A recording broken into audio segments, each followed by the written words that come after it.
नमस्कार, बहुत स्वागत है आपका डिबेट लाइव बड़ी बहस मध्य प्रदेश में। मैं हूं आपके साथ अमित शर्मा। मध्य प्रदेश विधानसभा का हालिया सत्र कई ऐतिहासिक फैसलों और राजनीतिक विवादों का केंद्र रहा। जन विश्वास विधेयक 2024 जो पारदर्शिता और सुशासन की दिशा में एक बड़ा कदम बताया जाता है, इसने सत्र की प्रमुखता बनाई। वहीं किसानों की समस्याओं, निजी स्कूल फीस नियंत्रण विधेयक और विपक्षी नेताओं की तीखे आरोपों ने सत्र को गरमा दिया। आज की बहस इसी पर आधारित होगी कि क्या यह सत्र जनविश्वास को बढ़ाने में सफल रहा या फिर राजनीतिक आरोप प्रत्यारोप की केवल भेंट चढ़ गया। देखिए इस रिपोर्ट में।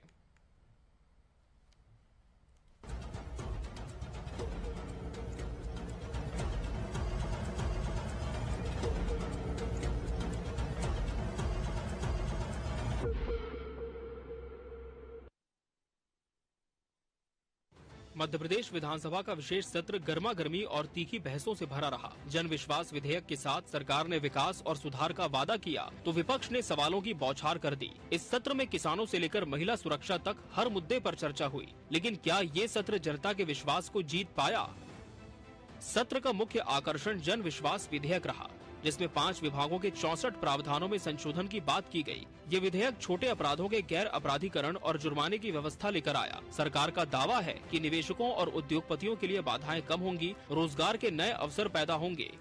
आप सब इस बात के प्रत्यक्षदर्शी भी रहे कि 16वीं विधानसभा का चतुर्थ सत्र जो 5 दिन का था, वो बहुत ही सफलतापूर्वक संपन्न हुआ है। एक और वित्तीय कार्य संपन्न हुआ, अनुपूरक बजट आया। दूसरी ओर विधायी और प्रशासकीय कार्य भी बड़े ही कुशलता के साथ हमारे विधानसभा अध्यक्ष आदरणीय नरेंद्र सिंह तोमर जी के अध्यक्षता में जिस तरह से संपन्न हुआ है, उससे सारे विधायकों को काफ़ी संतोष हुआ है। चाहे वो प्रश्नकाल हो, शून्यकाल हो, याचिकाएं हो या ध्यानाकर्षण हो, हर प्रकार से। और जन विश्वास विधेयक जैसा महत्वपूर्ण विधेयक भी 10 विधेयकों के साथ प्रस्तुत हुआ। वहीं विपक्ष का आरोप है कि विधेयक खोखला है। विपक्ष ने इसे जनविरोधी भी करार दिया और इसे सिर्फ प्रचार का हथकंडा बताया। देखिए, देशव्यापी है। अगर मुद्दे देशव्यापी हो, चाहे लोकसभा में उठे, सदन में उठे, ये महत्वपूर्ण है कि पूरे देशव्यापी मुद्दों के अंदर भारतीय जनता पार्टी कोई सीमाएं नहीं खींच सकती है। किसानों के खाद बीज की चर्चा हमने मांग रखी 139 में, हमने पूरी चर्चा करी। ये जवाब ही नहीं दे रहे हैं, हंसी ठिठोला कर रहे हैं। इनकी हंसी ठिठोला, इनकी मजाक के लिए विधानसभा है।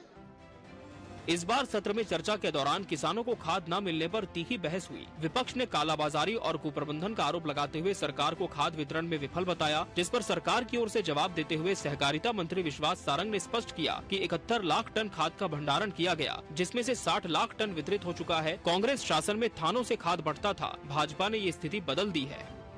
मध्य प्रदेश विधानसभा का ये सत्र जनता के मुद्दों पर चर्चा और राजनीतिक आरोप प्रत्यारोप का मंच बनकर रह गया। अब सवाल ये है कि क्या जनविश्वास विधेयक वास्तव में जनता के विश्वास को मजबूत कर पाएगा या ये सत्र भी सिर्फ सियासी नोकझोंक तक सीमित रह जाएगा। Bureau report, TV 24 news.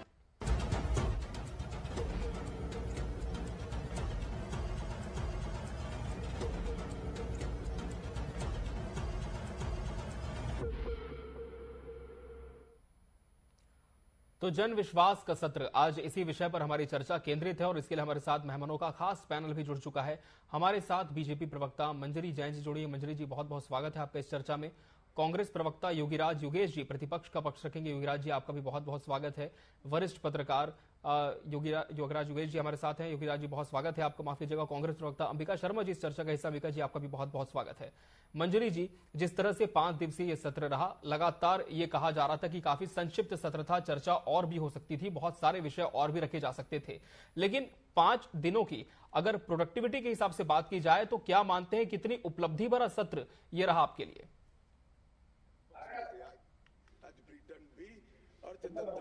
जी मंजरी जी, आप सुन पा रही है मुझे? मेरे को आवाज बहुत कम आ रही है। मंजरी जी, अब आपको मेरी आवाज स्पष्ट है? नहीं, बहुत ही कम, मुझे समझ में नहीं आ रहा आप क्या बोल रहे हैं। चलिए, इनसे फिर से हम जुड़ने की कोशिश करते हैं। अंबिका जी का मैं रुक कर लेता हूँ। आवाज थोड़ा सा बढ़वा दीजिए। जी जी मैम, चेक करवा रहे हैं एक बार ऑडियो। हाँ, जी। अंबिका जी, आप मुझे सुन पा रहे हैं? जी जी। अंबिका जी, क्या मानते हैं सर, जो 5 दिनों का सत्र था, विपक्ष लगातार जिन मुद्दों को उठाता रहा, क्या इसका जवाब सत्ता पक्ष की ओर से मिल पाया? क्या जनता की बात कही जा सकी? देखिए, बड़ा निराशाजनक सत्र रहा जी। और इसमें पूरी मुस्तैदी के साथ जो जनता के अहम मुद्दे थे प्रतिपक्ष ने उठाए और सरकार भागती हुई नजर आई। सबसे बड़ा मुद्दा जो खाद की समस्या थी, खाद वितरण का कुप्रबंधन और कालाबाजारी का मुद्दा जिस प्रकार से प्रभावशाली ढंग से विपक्ष ने उठाया, तो सरकार ने उस पर लीपापोती की। सरकार कहकर अलग हो गई कि 7 लाख टन खाद हमारे पास था और हमने 71 लाख टन खाद हमारे पास था और हमने 60 लाख टन वितरित कर दिया। वास्तविकता यह है कि यह जो भी खाद का वितरण हुआ है वो वितरण कुछ खास लोगों को हुआ है और किसान बेचारे तो काला बाजारी का शिकार हुए हैं।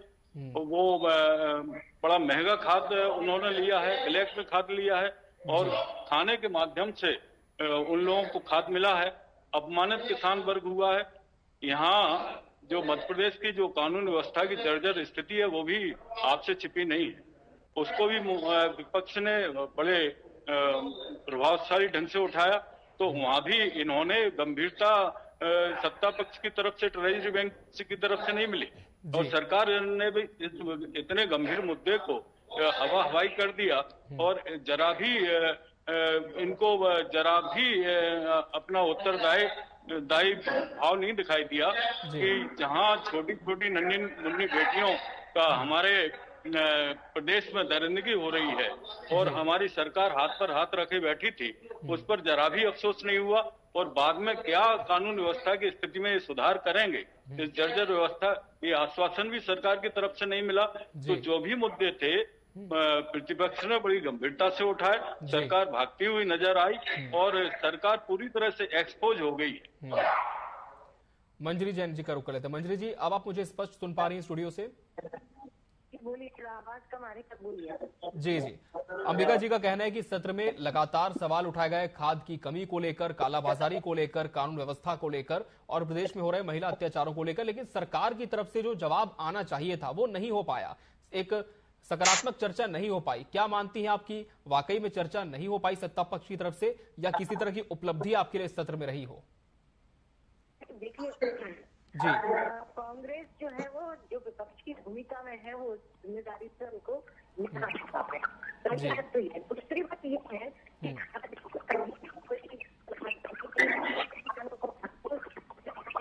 जी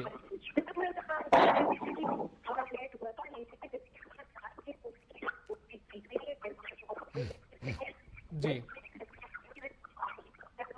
मंजरी जी, मैं बहुत माफी चाहूंगा आपसे, मैं बहुत माफी चाहूंगा, आपकी आवाज हम तक स्पष्ट नहीं पहुंच पा रही है, शायद नेटवर्क की प्रॉब्लम है। जी, एक बार फिर से हम टीम से बात करेंगे आपसे जुड़ने के लिए।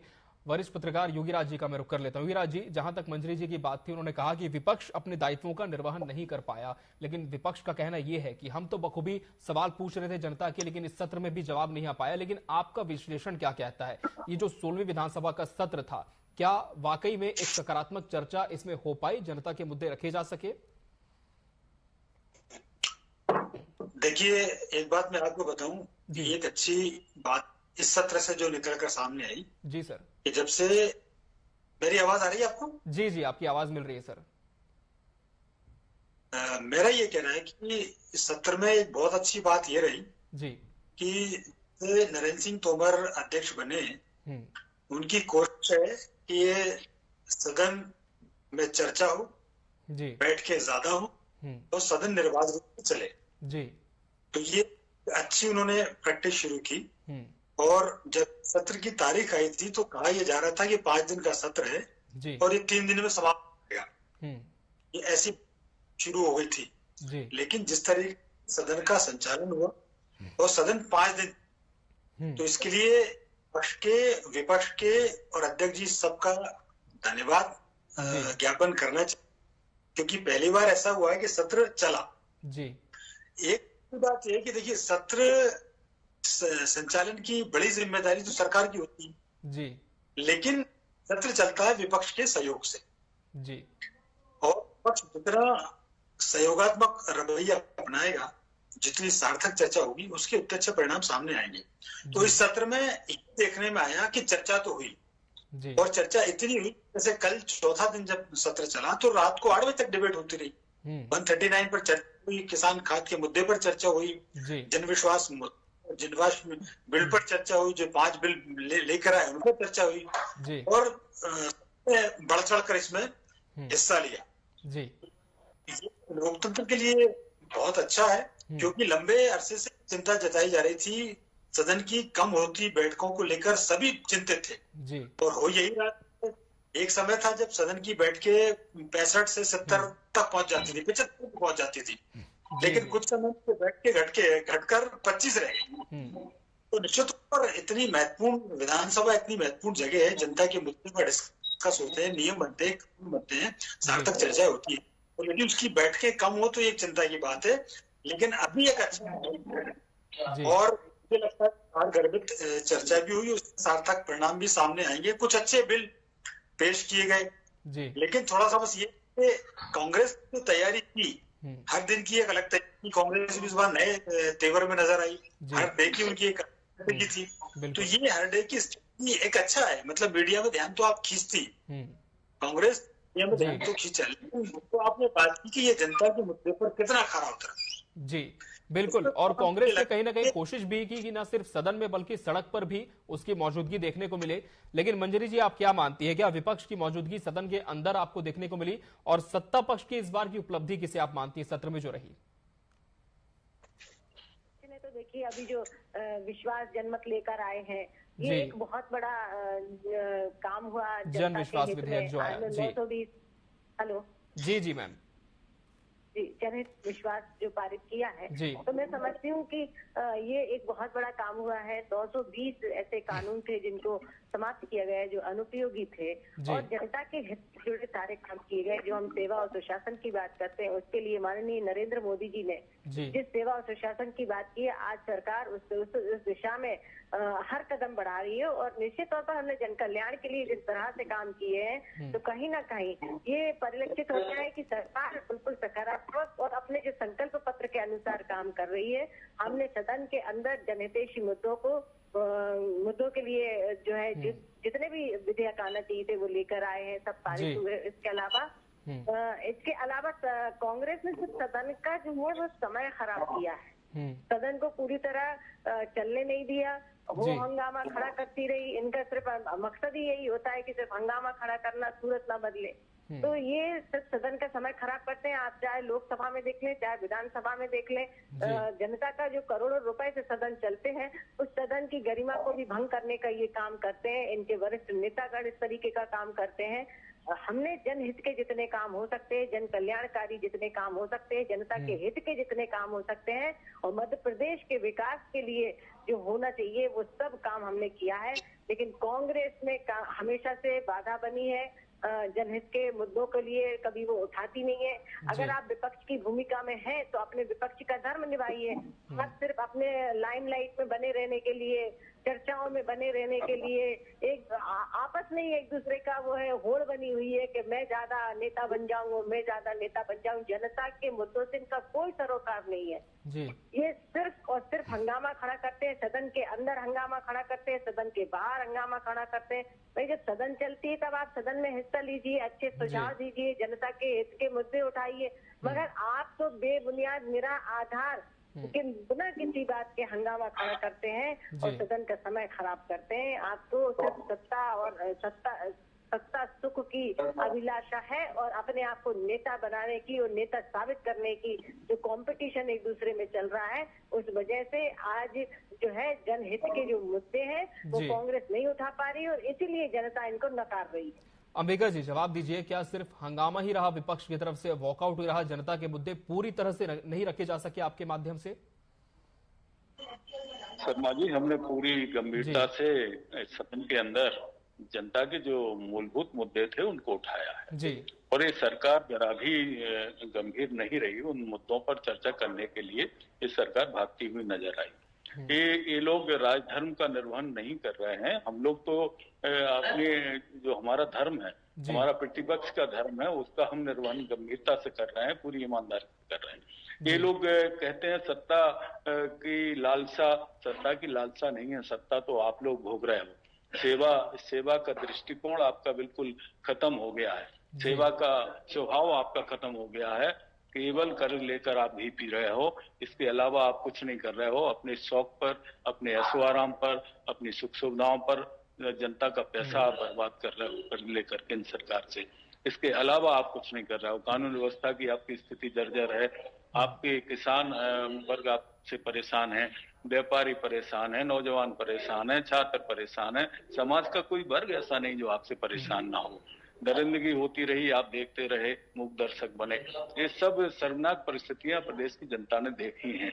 और आपकी जो सरकार है ने, इस सरकार से अब जनता को भरोसा भी नहीं है कि कुछ कारगर कदम उठाएगी। हम सदन के अंदर भी संघर्ष कर रहे थे, अब सदन के बाहर, अब चूंकि सत्र खत्म हो गया है, सड़क पर भी संघर्ष करेंगे और आप पर लगाम लगाएंगे, आपको रोकेंगे, आपको टोकेंगे और आपको विवश करेंगे कि आप जनता से जो वादे करके आए हैं उन वादों को आप पूरा करिए। और आपको पूरा करना पड़ेगा, और नहीं करना पड़ेगा तो आने वाले समय में जनता आपको इसका सबक सिखाएगी। आप बिल्कुल बेफिक्र रहें, आप ऐश कर लें। 3-4 साल आपके बचे हैं तो खूब ऐश करें आप जितना भी। इसके बाद आपकी वही स्थिति होने वाली है जो 1980-82 में हुआ करती थी। सदन में पूरा हाउस में देखते थे तो 1-2 लोग दिखाई देते थे, उसके अलावा ज्यादा दिखाई नहीं देते थे लोकसभा में।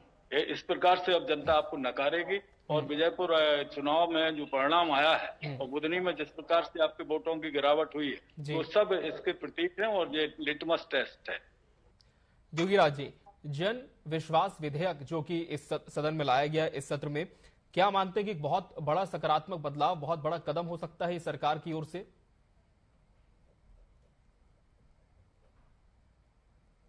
जी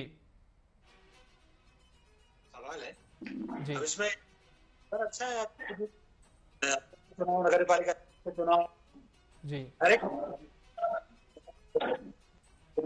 चेंज कर ज्यादा जुड़ाव महसूस करेंगे जनता की भी, जनता से।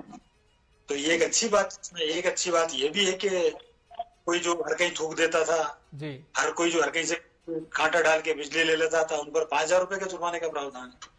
तो पर अंकुश लगे। लेकिन सवाल ये कि इस पे उतनी तेजी से इम्प्लीमेंटेशन भी होना चाहिए। बिल्कुल बिल है जी, भी बहुत सारे बिल आए। लगातार ये शिकायत थी कि जब पंचायत या नगरीय निकाय के चुनाव होते थे जी, तो होता था उसके साल भर बाद विश्वास प्रस्ताव ले आते थे लोग, 2 साल बाद विश्वास प्रस्ताव है जी। इस पर थोड़ा सा के लिए उन्होंने उसकी अवधि 3 साल की और 3/4 कर दिया, पार्षदों की संख्या निवारी कर दी। तो ये थोड़ा सा एक संकेत ये भी जाता है कि जिन पार्षदों पर, जिन अध्यक्षों पर जनता ने भरोसा जताया, उनको कम से कम 5 साल काम करने का मौका मिलना चाहिए जी। तो ये डिमांड भी बहुत पहले से थी। तो मुझे लगता है कि अच्छा विधेयक है। थोड़ी सी एक बात मैं जरूर कहना चाहता हूँ कि विपक्ष के नाते कुछ समय से ऐसा कि विधानसभा के भी मुद्दे दिल्ली से तय हो रहे हैं। अब जैसे सदन में, लोकसभा में जब बाबा साहब अम्बेडकर को लेकर हंगामा हुआ तो उसको लेकर विधानसभा में भी हंगामा हुआ। और हंगामा इसमें कोई वो दिक्कत नहीं है, लेकिन वो जो एक सिंसियरिटी दिखना चाहिए। जैसे मैं उस समय था और डिबेट चल रही थी इसी जनविश्वास विधेयक पर, लेकिन अचानक उमंग जी खड़े हुए और उन्होंने कहा कि बाबा साहब अम्बेडकर का आपने अपमान किया है, संसद में अपमान हुआ, लिहाजा हम यहाँ से वॉकआउट कर जाते। तो जब वो वॉकआउट है तो 2 मिनट भी बाहर नहीं रह पा रहे, वापस अंदर आ गए। और उसमें भी आगे लोग नहीं कर पाए। नेता प्रतिपक्ष, उपनेता प्रतिपक्ष जो है हेमंत कटारे वही बैठे रहे, बाला बच्चन वही बैठे रहे और 2 मिनट बाद फिर वापस आ गए। तो ये जो एक, या तो वो सिंसियरिटी इतनी तगड़ी होनी चाहिए कि लोग माने कि हाँ इन्होंने बहुत गंभीरता से ये मुद्दा उठाया। ये केवल औपचारिकता, ये चीज नहीं होनी चाहिए। और मध्य प्रदेश मुद्दे और देश के भी अंतर होना चाहिए। मध्य प्रदेश विधानसभा में मध्य प्रदेश के मुद्दे उठाए, खाद का मुद्दा बहुत अच्छा मुद्दा उठाया विपक्ष ने, जल को लेकर उन्होंने अच्छा मुद्दा उठाया, तो इनकी प्रशंसा भी की जानी चाहिए। लेकिन बस एक लाइन मैं बोलूंगा कि सत्ता में एक सत्ता पक्ष में इस समय बड़े एक्सपीरियंस लोग वहां मौजूद है। प्रहलाद पटेल है वहाँ, विजयवर्गीय वहाँ, जिनको संसदीय कार्यों की बहुत तगड़ी जानकारी है। विपक्ष में इसका अभाव है और इसीलिए वो सत्ता पक्ष के ट्रैप में फंस जाते हैं। जैसे जनविश्वास पर जब नगर निगम में संशोधन का विधेयक पेश कर रहे थे तो विपक्ष ने आपत्ति ली, तो कैलाश जी ने ये कहा कि भैया ये जो अध्यक्षों की बात आप जो कर रहे हैं, नगर पालिका ये कर रहे हैं, मैं ये विधेयक पेश कर रहा हूँ नगर निगम के अध्यक्षों को लेकर। जब नगर पालिका अध्यक्ष आता है तब आप इसका विरोध करना, और उसके 10 मिनट बाद ही नगर पालिका अध्यक्षों के भी संशोधन का विधेयक को लेकर आए, तब पूरा का पूरा विपक्ष जो है मौन हो गया जी। तो विपक्ष बढ़ेगा कि कहाँ बोलना है, कितना बोलना है, तो इसकी थोड़ी सी मुझे कमी नजर आई। तो सिंसियरिटी की और अनुभव की कमी विश्लेषक मानते विपक्ष में रही, लेकिन सत्ता पक्ष का हम रुख कर लेते हैं। मंजरी जी, क्या आप मानती हैं कि जिस तरह से वरिष्ठ पत्रकार योगीराज जी ने भी कहा है कि आप विधेयक ले आए, पारित हो गया, बहुत अच्छी बात है, लेकिन इम्प्लीमेंटेशन धरातल पर कैसे होगा, ये कैसे सरकार सुनिश्चित करने जा रही है अब सदन के बाद? देखिए, जन विश्वास संशोधित विधेयक जो पारित हुआ है जी मैम, ये सिर्फ दस्तावेज नहीं है, जो मध्य प्रदेश को ऊंचाई पर ले जाने का एक संकल्प है। मध्य प्रदेश की जनता के जन कल्याण के लिए ये संकल्पित जो है ये संशोधित विधेयक पारित हुआ है। और जो योगीराज जो चिंता है मैं उसको समझ सकती हूँ। निश्चित तौर पर सरकार जो है वो जनता के प्रति, मध्य प्रदेश के प्रति पूरी तरह संकल्पित है और उसके लिए वो काम करेगी। हम पूरी आशा और विश्वास के साथ ये ऐसी आशा करते हैं कि हमें जनता का भी इसमें सहयोग मिलेगा और प्रशासन और जनता के बीच में, सरकार प्रशासन और जनता के बीच में एक अच्छा संबंध परस्पर स्थापित होगा और हम अच्छा काम करेंगे। और निश्चित तौर पर जनता को जो अधिकार मिलना चाहिए, न्याय मिलना चाहिए, वो समय पर मिलेगा और समय पर जो सरकार की योजनाएं उनका लाभ मिले, इसका भी सरकार। जी मैम, अंबिका जी का रुख कर लेंगे। अंबिका जी, विपक्ष कह रहा है कि ये विधेयक खोखला है और आपने इसे जन विरोधी भी करार दिया है, आखिर क्यों ऐसा मानती है कांग्रेस? देखिए, पहले तो जो जन विश्वास विधेयक पार्टी लेके आई है भारतीय जनता पार्टी सरकार, तो इसका इम्प्लीमेंटेशन ठीक ढंग से होगा नहीं। ये विधेयक केवल अपनी छोटी माने लोकप्रियता अर्जित करने के लिए लाए हैं। बहुत सारी योजनाएं लाते हैं लेकिन उनका क्रियान्वयन ठीक ढंग से होता नहीं है, कभी नहीं होता है, केवल वो कागजी योजनाएं हो जाती हैं। इसी प्रकार से यह विधेयक मजाक बन जाएगा। निश्चित रूप से इसका इम्प्लीमेंटेशन भविष्य में होगा नहीं। और आप तय मानिए, इम्प्लीमेंटेशन तब होता है तब सरकार में इच्छा शक्ति होती है। इसमें सरकार में इच्छा शक्ति का अभाव है, इस सरकार में ईमानदारी का अभाव है, इस सरकार में जब तक पारदर्शी इसका दृष्टिकोण नहीं होगा, इसमें कुछ करने की और उत्तरदायी भाव नहीं होगा, तब तक कुछ होने वाला है नहीं। बिल्कुल। एक फाइनल कमेंट ले लेते हैं योगीराज जी से। योगीराज जी, अब चूंकि सत्रावसान हो चुका है, निश्चित काल के लिए स्थगित हो चुका है सदन, अब क्या जिम्मेदारी आप देखते हैं सत्ता पक्ष और विपक्ष की कि किस तरह से एक सकारात्मक राजनीति हो, जनता के मुद्दे रखे जाएं और अमली जामा योजनाओं को पहनाया जाए? ये आपने सबसे महत्वपूर्ण सवाल उठाया जी। और मैं बार बार कहता हूं कि सदन चलाने की जिम्मेदारी अकेले सरकार की भी नहीं होती है और विपक्ष की भी उतनी भूमिका होती है। ठीक उसी प्रकार जब सड़क पे आए तो सड़क में आप बिल्कुल खुलकर सरकार का विरोध करें, लेकिन वो विरोध ऐसा होना चाहिए कि जनता उसको अपना विरोध माने। वो ऐसा ना हो कि आपने केवल प्रपंच करने के लिए विरोध कर दिया। जब जनता को लगेगा कि विपक्ष हमारी आवाज पुरजोर तरीके से उठा रहा है, तब जनता आपके साथ खड़ी हो जाए। विरोध प्रदर्शन और मात्र होना चाहिए और तो मजबूर करे जो वो चाहता है कि ऐसा नहीं ऐसा होना चाहिए। तो उसके लिए बहुत यूनिटी की आवश्यकता है और बहुत ऐसे मुद्दे उठाएं, पढ़कर मुद्दे उठाएं। केवल मुद्दे औपचारिकतावश ना बने, डिबेट में तब हिस्सेदारी कर पाएंगे जब आप पढ़कर आएंगे। तो ये चीजों को नए लोगों को सीखना चाहिए और ये भी अच्छा अवसर है कि निजाम बदला। देखिए, आप कांग्रेस में भी निजाम बदला जी, नए लोगों को, तो मुझे लगता है कि कांग्रेस के नए लोगों के पास बहुत अच्छा अवसर है कि वो इस मौके पर अपनी प्रतिभा को सामने लेकर आए, तो सरकार को और कुछ रचनात्मक सहयोग भी करें, रचनात्मक सुझाव भी दें, जिससे लगे कि नहीं, उनको ये लगे कि नहीं विपक्ष इस बार अच्छा काम कर रहा है और जनता का काम कर रहा है। तो ये भूमिका सरकार के साथ साथ विपक्ष की जिम्मेदारियां, विपक्ष की चुनौतियां भी ज्यादा है। बिल्कुल, तो कहीं ना कहीं हम कह सकते हैं कि ना सिर्फ सत्ता पक्ष बल्कि विपक्ष की भी जिम्मेदारी है कि जनता के लिए काम करे, एक सकारात्मक राजनीति हो। बहरहाल हमारे पास इस सकारात्मक चर्चा के लिए समय इतना ही था। आप सभी मेहमानों का बहुत बहुत धन्यवाद हमसे इसमें जुड़ने के लिए और इसका हिस्सा बनने के लिए। इसी के साथ बड़ी बहस इतना ही। मुझे और मेरी पूरी टीम को दीजिए इजाजत। नमस्कार।